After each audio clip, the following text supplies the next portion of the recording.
इन दो खलनायक खिलाड़ियों के कारण केकेआर की खत्म हुई प्लेऑफ में पहुंचने की उम्मीद। सीएसके ने एन वक्त पर केकेआर को पहुंचाया सबसे बड़ा आघात। Chennai super Kings versus KKR का यह मुकाबला कोलकाता के दृष्टिकोण से करो या मरो का मुकाबला था। प्लेऑफ में पहुंचने के लिए जो बचे हुए 3 मुकाबले थे उनको हर हाल पे हर कीमत पर जीतना जरूरी था। लेकिन चेन्नई सुपर किंग्स जो उनको आसान अपोनेंट समझ में आ रही थी, चेन्नई सुपर किंग्स जिसका आईपीएल 2025 भयावह गुजर रहा था, भाई साहब एन वक्त पर आघात कोलकाता को पहुंचाया।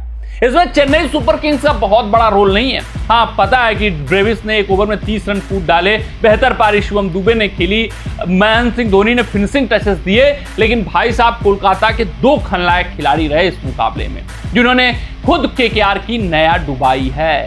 हाँ, जीता मुकाबला केकेआर हारा है। अपनी झोली में जो मुकाबला केकेआर डाल चुका था 6 ओवरों की समाप्ति के बाद, वो मुकाबला केकेआर गंवाया है। यानी प्लेऑफ में अब पहुंचने के लिए दूसरे के ऊपर निर्भरता बढ़ चुकी है। मुंबई इंडियंस के मुकाबले देखने होंगे, दिल्ली कैपिटल्स के मुकाबले देखने होंगे, फिर तय हो पाएगा कि केकेआर प्लेऑफ की रेस में बनी है, नहीं बनी है, पहुंचेगी या नहीं पहुंचेगी। यानी अपने दम पर ये जो पहुंचना चाहते थे 17 पॉइंटों तक, वो उम्मीद तितर बितर हो चुकी है, वो उम्मीद खत्म हो चुकी है 2 खलनायक खिलाड़ियों के कारण। अगर मैं बात करूं सबसे पहले और सबसे बड़े खलनायक खिलाड़ी की, तो अजिंक्य रहाणे रहे हैं।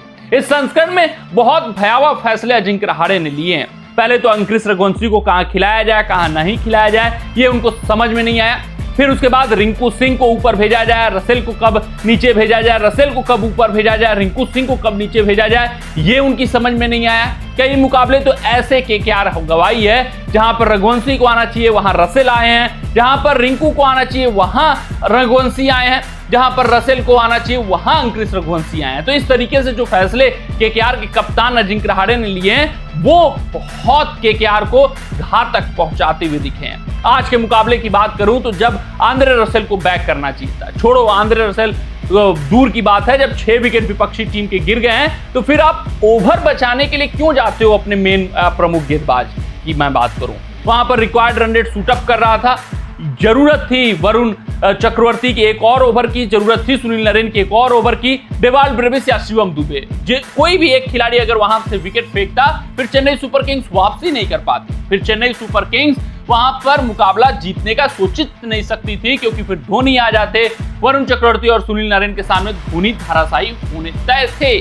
लेकिन वहां पर कुछ अलग सोच के साथ जाते हैं अजिंक्य रहाणे, एक ओवर अपने तेज गेंदबाज को लाते हैं, वो भी सबसे कमजोर कड़ी को लाते हैं, और वो एकदम मेक और ब्रेक सिचुएशन था चेन्नई सुपर किंग्स के लिए। भाई साहब ब्रेविस को कूटना ही था।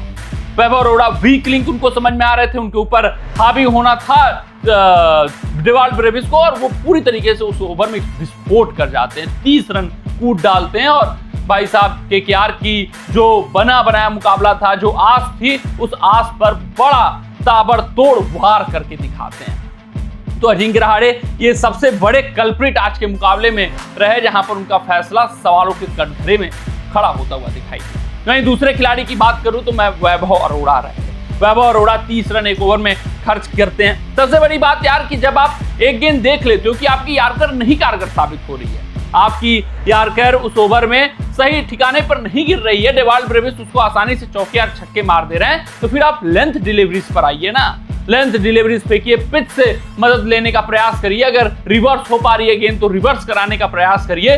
लेकिन वैभव अरोड़ा एक गलती करते हैं, छक्का कूटे जाते हैं फुल टॉस गेंद पर, तो वो गलती लगातार 3 गेंदों तक करते हैं। सिर्फ और सिर्फ उनके जहन में एक ही बात समाई रहती है कि यार यॉर्कर फेंकना है, यॉर्कर एग्जीक्यूट करना है, और एक भी गेंद यॉर्कर एग्जीक्यूट नहीं हो पाती है। चौके या छक्के के लिए डेवाल्ड ब्रेविस उस गेंद को मारते ही मारते हैं, जो भी फुल टॉसेस उनके पास आती हैं। तो एक ओवर में 30 रन वैभव अरोड़ा खर्च करते हैं, और पूरी तरीके से वक्त, हालात, जज्बात, तकदीर और तस्वीर केकेआर की बदल कर रख देते हैं। वैभव अरोड़ा भाई साहब लेट डाउन करते हुए दिखे। फिर मैं बात करूं 19वें ओवर की, तो वहां पर भी वैभव अरोड़ा की जो तेज गेंदबाजी रही डेथ ओवर्स की, वो फिर सवालों के कटघरे में खड़ी हुई। वैभव अरोड़ा उतने बेहतरीन डेथ ओवर स्पेशलिस्ट या प्रेशर सिचुएशन में गेंदबाजी करने वाले गेंदबाज नजर नहीं आ रहे। आपको याद होगा पिछला मुकाबला राजस्थान रॉयल्स के खिलाफ जब 20 या 22 रन डिफेंड करने थे, वो भी लगभग वैभव अरोड़ा ने खर्च कर डाले थे। तो आप समझ सकते हैं कि वैभव अरोड़ा कितने बड़े वीक लिंक केकेआर के लिए साबित हुए हैं। पिछले मुकाबले में भी इन्होंने नया डुबाई थी, तो इस मुकाबले में तो कायाकल्प ही उन्होंने कर डाला है। तो इन दो खलनायकों की वजह से भाई साहब केकेआर की प्लेऑफ की उम्मीद खत्म हुई है।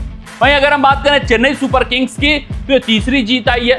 लेकिन सबसे बड़ी बात और सबसे खास बात सुपर किंग्स के लिए रही है कि आईपीएल 2026 की ये तैयारियां कर रहे हैं। यानी कि राहुल त्रिपाठी का विकल्प खोज रहे थे, दीपक हुड्डा का विकल्प खोज रहे थे, विजय शंकर का विकल्प खोज रहे थे, तो वो विकल्प इनको मिलते हुए नजर आ रहे हैं। आयुष मात्रे मिल चुके हैं इनको। फिर बात करूं तो आज बेहतर ढंग से पिछले मुकाबले के जो रिक्रूट थे इनके लिए उर्विल पटेल, उन्होंने 31 रन बनाए, मात्र 11 गेंदों पर 281 का स्ट्राइक रेट रहा। और डेवाल्ड ब्रेविस एक बेहतरीन खिलाड़ी इनको इस संस्करण में मिल चुका है, जो अगले संस्करण के लिए फिक्स हो चुके हैं। 25 गेंदों पर ये 52 रन ठोकते हैं, 4 चौके और 4 छक्के मारते हुए दिखाई देते हैं। शिवम दुबे भी धीरे धीरे रंगत में लाते हुए दिखाई दे रहे हैं, ये भी अपना स्पॉट फिक्स करते हुए दिखाई दे रहा है 45 रन 40 गेंदों पर। वहीं मैं बात करूं तो रविंद्र जडेजा एक बार फिर कॉज ऑफ कंसर्न रहे चेन्नई सुपर किंग्स के लिए, लेकिन नंबर 4 या नंबर 5 पर अगले संस्करण में खेलते हुए दिखेंगे।